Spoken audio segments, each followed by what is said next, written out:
কিছু করে দেখানো, আর তো কিছু চাই না, কিন্তু সেটুকুও পেলাম না।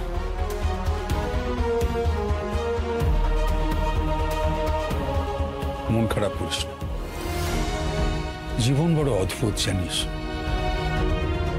কখন যে কোন মোড়ে এসে দাঁড় করিয়ে দেয় কিছুই করার থাকে না। তখন সিদ্ধান্ত নেওয়া যায় না যে কোন দিকে যাবি, কোন দিকটা ঠিক কোন দিকটা ভুল, কিছুই বুঝে যায়। তাই জীবন যেদিকে দেখাবে সেই দিকেই দেখবি। বাবা, Yes, my son. আমিও রেডি। Very good. বউয়ের হাত ছাড়বে না। একটা কথা মাথায় রেখো যে তোমার মা, তোমার দিদি, এমনকি মুখার্জি পরিবারের সবাই দাঁত নখ বার করে রয়েছে তোমাদেরকে ক্ষত বিক্ষত করবার জন্য। তাতেও কিন্তু হাত ছেড়ো না।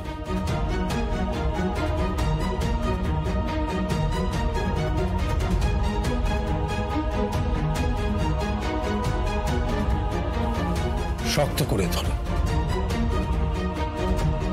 ধরে থাকো এই হাতটা, কোনো অবস্থাতে এই হাত ছেড়ো।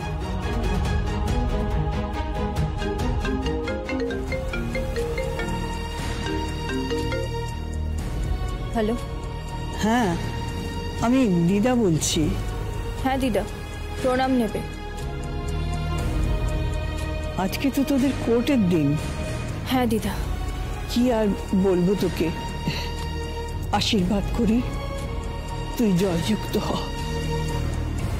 আরেকটা কথা, তোরা যখন লড়বি কোর্টে তখন তুই, তোর লয়ার আর আমার নাতি, আমি যেন তোকে এই বাড়ির দরজায় বউ রুখে দেখতে পাই।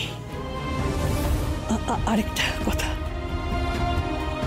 আমি দেখিয়ে দিতে চাই সমাজের বুকে তুই একজন সফল নারী। এটা গায়ত্রী দেবীর একান্ত মনের ইচ্ছে, তুই এই ইচ্ছেটা পূরণ করিস। আমি তোকে আশীর্বাদ করি তুই জয়যুক্ত হ।